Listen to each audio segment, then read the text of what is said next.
What do we know about Dorian right now that we didn't know at, say, like the dinner hour? Well, the only thing that's changed right now is the direction. The speed hasn't changed, 6 miles an hour.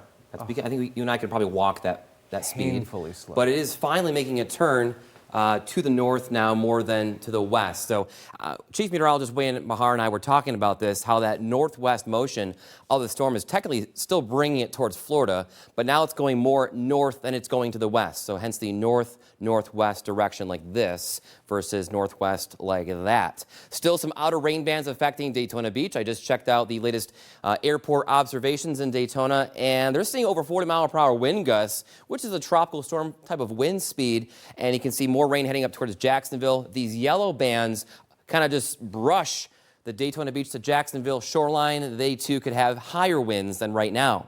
The latest on Hurricane Dorian as of 11 o'clock. Again, I mentioned it's still a Category 2. That has not changed since about 6 hours ago. 110 miles per hour. It's located 95 miles east of Cape Canaveral, Florida, and there's that north-northwest motion at 6 miles per hour. Computer models continue to take this storm and eventually almost to a due northerly track once it kind of moves east of Jacksonville, Savannah, Georgia, and eventually northeast, brushing South Carolina, North Carolina, but not coming anywhere close to central New York. A number of hurricane warnings from Florida through Georgia, South Carolina, and hurricane watches now up through the Outer Banks, and actually tropical storm watches right north of that for the Delmarva Peninsula area. That's Delaware, Maryland, and Virginia.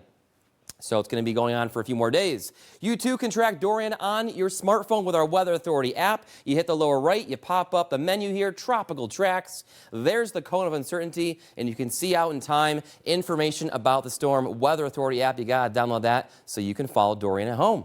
Live triple Doppler radar brought to you by Fall Snow Service experts. We're quiet in Syracuse. There are some heavier downpours north of Lake Ontario, some lightning as well. That is going to come through late tonight, so you may be woken up by a heavy downpour or a rumble of thunder in the distance. Temperatures, though, much warmer than, say, last night, only in the 60s. And again, some of that rain could come through and kind of last in the morning time here. For the kids, the bus stop, you can see that. They're going to need the rain gear for heading back to school tomorrow, but the afternoon, the sun will come back out in the afternoon. I think some breaks of sun. Next 7 days, Thursday, Friday, look nice, low 70s. Sunshine's back. Saturday, a small chance of rain, 73. Sunday starts a bit wet, ends dry and cooler, 69 degrees. Monday and Tuesday of next week, really nice, upper 60s, low 70s. And check out those overnight lows, fairly comfortable for most of those nights. I don't think you necessarily need the heat, and I don't think you necessarily need the air conditioning running.